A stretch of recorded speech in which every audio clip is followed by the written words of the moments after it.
Hello everyone, wherever you are. Halo semuanya, dimanapun berada.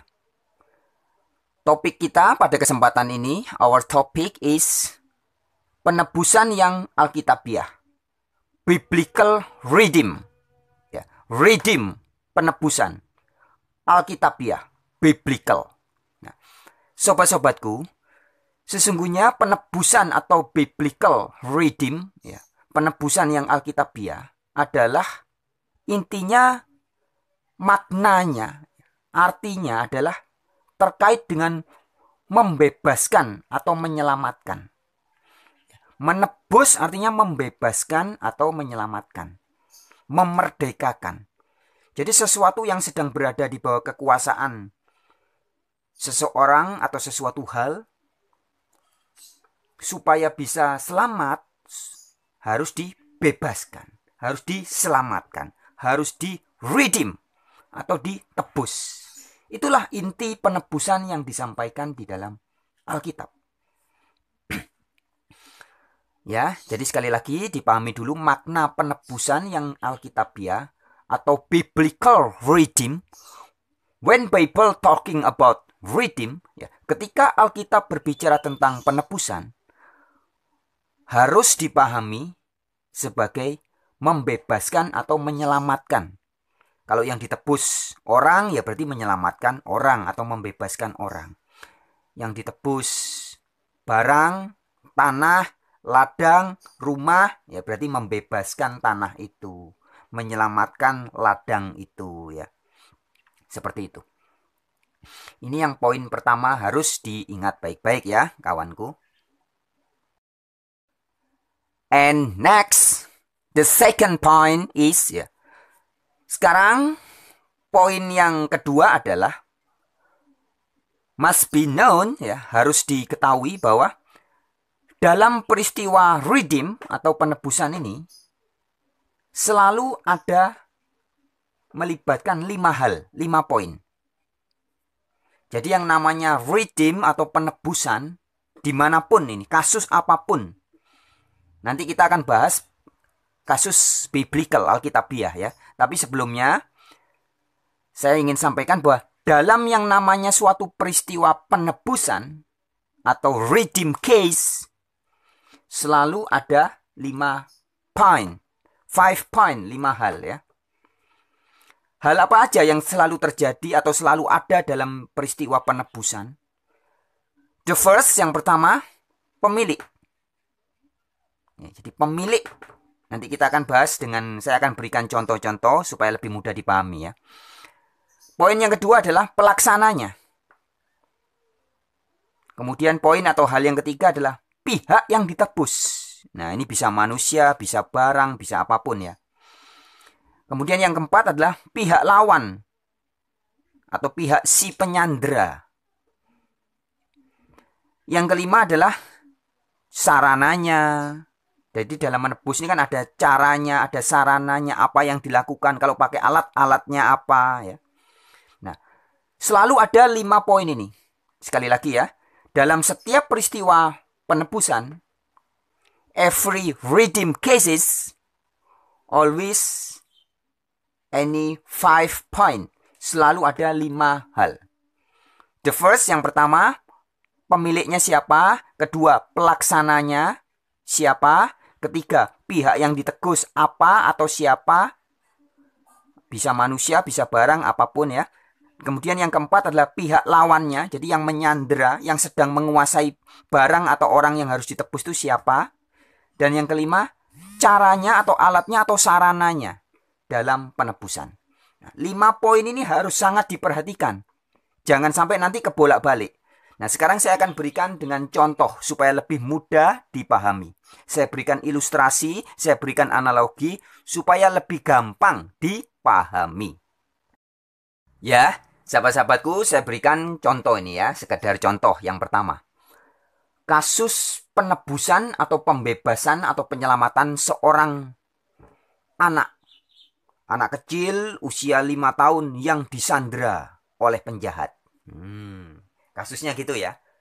Nah, kita akan lihat dalam kasus ini, penebusan seorang anak yang disandera penjahat ini, kita bisa tahu siapa pihak pemiliknya, orang tua atau bapak ibu ya, orang tua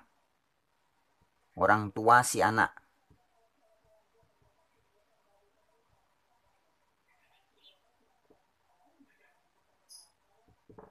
Kemudian siapa nanti yang akan melaksanakan penebusan ini, yang menjadi wakil atau tangan kanannya orang tua atau mediator atau eksekutornya nanti. Kalau orang tua nanti minta tolong kepada polisi atau keluarga atau pejabat, kita anggap aja polisi ya, polisi yang baik. Jadi nanti pelaksananya adalah polisi. Kemudian pihak yang tebus siapa tadi? Anaknya. Anak usia berapa tadi? 3 atau 5 tahun ya, 5 tahun. Pihak lawannya siapa? Penjahat, si penyandra. Penjahat yang minta tebusan, minta uang atau minta harta. Penjahat ya. Nah, sarana atau cara alatnya apa? Nah, nanti bisa dilakukan oleh polisi ini. Mungkin pertama caranya atau sarana yang dilakukan adalah negosiasi. Ya, jadi dibicarakan dulu. Siapa tahu dengan negosiasi penjahatnya jadi berubah pikiran dan anak dikembalikan. Kalau gagal ya pakai cara lain. Sampai mungkin cara yang ekstrim, kekerasan, tekanan ya, tembak-tembakan ya, baku hantam ya. Mungkin tembak untuk membebaskan sana. Atau mungkin ada cara yang lain. Kalau memang gawat, mungkin bisa ditebus dengan barang. Ya, minta uang ya kasih uang atau mobil, barang, harta dan sebagainya ya. Bisa tergantung kesepakatan. Nah, ini contoh kasus ya. Jadi selalu ada 5 poin ini yang namanya penebusan. Selalu ada pemilik, yaitu kalau dalam kasus ini orang tua si anak. Pelaksananya polisi. Pihak yang harus tebus anak itu yang sedang berada di bawah kuasa si pihak lawan, penjahat. Nah ya, jadi ada 5 hal ini. Ini contoh yang pertama. Kemudian contoh yang kedua ya. Seorang pihaknya yang harus ditebus nih. TKI misalnya. Tenaga kerja Indonesia yang sedang kena kasus di Arab Saudi. Karena kasus tertentu maka dia terancam untuk dihukum mati. Ya. Jadi pemerintah. Jadi lawannya adalah pemerintah Arab Saudi Arabia. Ya. Terancam ini karena di sana hukumnya kan memang aturannya gitu, harus dihukum mati misalkan ya. Nah, maka untuk melakukan penebusan ini pemilik TKI ini siapa? Pemerintah Indonesia. Pemerintah Republik Indonesia. Nah, nanti pelaksananya siapa? Bisa duta besar, bisa mengutus utusan apapun ya bentuknya, bisa duta besar, bisa pihak-pihak lainnya ya, dan lain-lain. Nah, kemudian sarana caranya alatnya apa? Sama, negosiasi dulu. Antar duta besar, antar negara, negosiasi. Janganlah sampai dihukum mati, begini, kasusnya kita bicarakan baik-baik.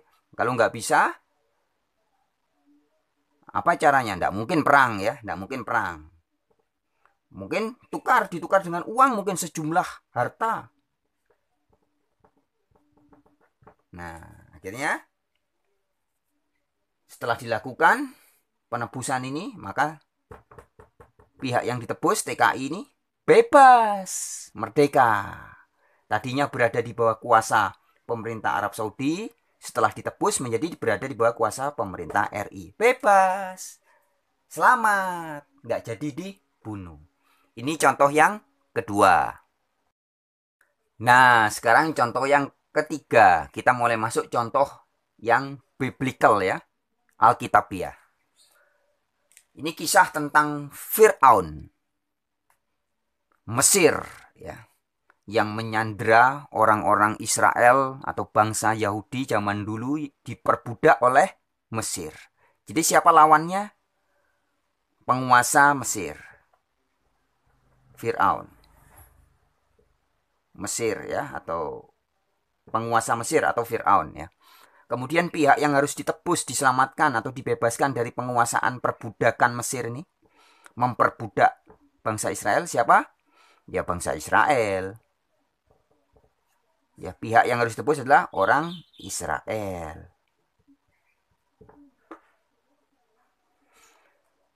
Pelaksananya siapa?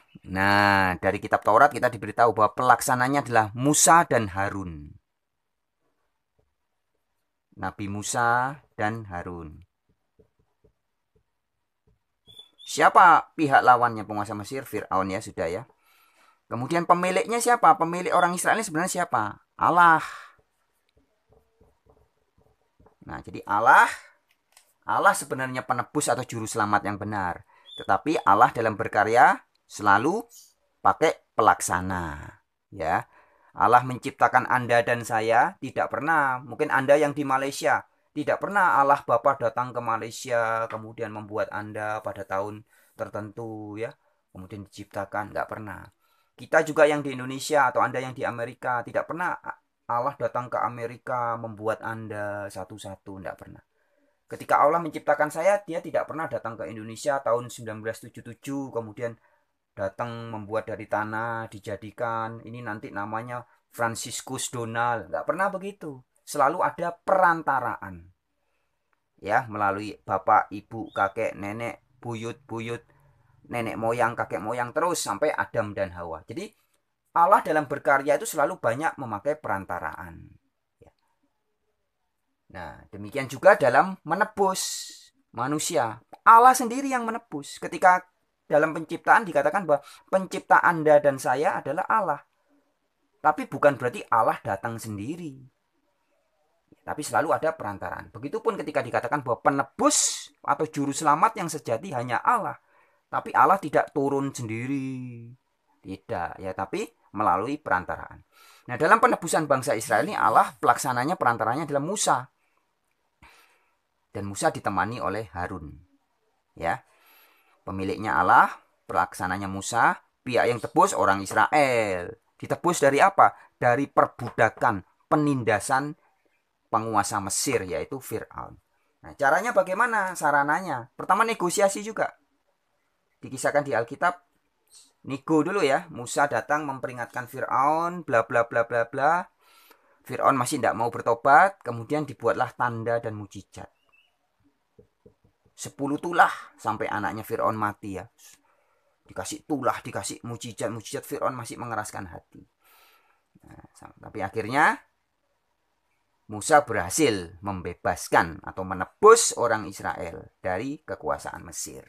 Kisah laut Musa membelah laut merah ya, dan Fir'aun mati ya. Jadi ini yang terjadi dalam penebusan kasus Musa atau Allah melalui Musa menebus orang Israel dari pihak lawan. Jadi pemiliknya Allah, pelaksananya Musa, pihak yang tebus orang Israel, pihak lawannya Fir'aun atau penguasa Mesir, dan sarana cara yang dilakukan itu tadi nego, mujizat, dan seterusnya. Ini contoh yang ketiga. Nah, setelah memahami kelima poin ini ya, jadi dalam setiap kasus penebusan, in every redeem cases, always have 5 point. Selalu ada 5 poin ini. Pemiliknya siapa, pelaksananya siapa, pihak yang ditebus siapa, pihak lawan siapa, dan sarana atau cara atau kalau mau pakai alat, alatnya bagaimana. Nah, sekarang kita bahas tentang penebusan yang dilakukan oleh Allah melalui karya Yesus Kristus. Nah, pemiliknya siapa? Jelas Allah atau Bapa ya, Yahweh. Pelaksananya siapa? Yesus Kristus. Ya, maka di dalam kitab Yudas ayat 25 dikatakan, Allah yang Esa, juru selamat kita, Through, bahasa Inggrisnya through. Bahasa Indonesianya harusnya terjemahkan sebagai melalui. Ya, perantaraan Yesus Kristus. Jadi selalu ada perantara, ya. Di dalam kitab Yesaya juga dikatakan Allah itu penebus. Tapi juga di dalam Yesaya 19 dikatakan Allah mengutus orang untuk menjadi penebus. Ya, Allah mengirim penebus, membangkitkan penebus. Ya. Jadi Allah mengutus pelaksananya. Kemudian siapa pihak yang ditebus? Dalam hal penebusan yang dilakukan oleh Yesus Kristus atas perintah dari Allah Bapa, pihak yang ditebus siapa? Orang yang berdosa atau orang-orang yang sedang berada di bawah kekuasaan dosa. Jadi siapa yang harus dibebaskan, siapa yang harus diselamatkan adalah orang-orang yang sedang berada di bawah kuasa dosa. Ini misi penebusan Allah melalui Yesus. Pihak lawannya siapa? Iblis atau sumber dosa.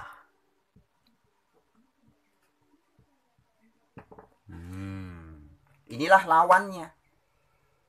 Kemudian sarana atau cara alat yang dipakai, sarananya bagaimana? Datanglah Yesus diutus Yesus lahir. Ketika baru lahir juga sudah mau dibunuh, ya. Dikisahkan Yesus mau dibunuh, Yesus pergi, diselamatkan, dikejar-kejar, ya, di zaman Raja Herodes. Kemudian Yesus mengajar. Setelah besar Yesus mengajar. Yesus membuat tanda-tanda, mujizat-mujizat, ya, menemplak, menegur ahli-ahli Taurat, menegur tokoh agamawan yang munafik dan sebagainya, ya. Sampai kemudian Yesus mati. Setelah mati kemudian bangkit. Kemudian mencurahkan Roh Kudus kepada para muridnya. Ini sarana atau cara atau alat yang dilakukan. Nah, jadi jelas ya sahabat-sahabatku, ini jangan kebolak-balik loh. Maka ada ajaran yang belum memahami poin-poin ini, belum memahami dengan benar 5 poin yang selalu terjadi dalam sebuah peristiwa penebusan. Maka bisanya kebalik-balik nanti. Mengatakan bahwa Yesus menebus. Siapa yang tebus? Dosa. Tidak ada Alkitab mengatakan bahwa Yesus menebus dosa. Jadi kalau Yesus menebus dosa berarti ini pihak yang ditebus dosa. Masa dosa di sini? Pihak yang ditebus dosa. Coba ya. Coba kita bayangkan. Allah Bapa menyelamatkan melalui Yesus. Untuk menyelamatkan siapa? Dosa. Dosa harus diselamatkan. Buat apa dosa diselamatkan? Buat apa dosa ditebus? Ya. Salah kaprah. Yang harus ditebus, diselamatkan adalah orang-orang yang berdosa, bukan dosanya. Justru dosa ini yang menyebabkan manusia tertawan, tersandra. Ya, jadi dosa itu di sini pihak lawannya. Dosa itu bukan nomor 3, tapi justru nomor 4. Iblis atau sumber dosa atau dosa. Ya, inilah para penyandra. Lawannya. Ya, jadi dosa posisinya di nomor 4. Jangan dibalik ke nomor 3. Yang ditebus adalah orang-orang yang berdosa, bukan dosa. Kalau ini kebalik, ini orang jadi sulit sekali memahami. Yesus datang menebus dosa. Loh, ngapain? Bukan. Yang ditebus itu ini loh. Nomor 3 ini. Jadi penebusan itu yang ditebus selalu pihak nomor 3 ini. Ya, jadi jelas ya sahabat-sahabatku. Semoga dengan apa yang saya paparkan ini bisa lebih mudah dipahami tentang penebusan yang alkitabiah, biblical redeem. membebaskan, menyelamatkan ya. Make free ya. Jadi inti dari penebusan adalah membebaskan manusia. Kalau yang dibebaskan adalah orang yang disandra oleh penjahat, ya maka yang ditolong ya orang sandrahnya itu. Tadi anak 5 tahun ya anak itu. Ya. Nah, kalau yang dibebaskan adalah bangsa Israel dari perbudakan Fir'aun, maka yang ditebus bangsa Israel. Nah, kalau yang dibebaskan adalah orang-orang berdosa, ya maka yang ditebus ya orang-orang itu, bukan dosanya. Ya, dosa itu pihak lawan. Oke sahabat-sahabatku, sekian pada video kali ini. Sampai jumpa di video yang lain. Shalom, salam sejahtera.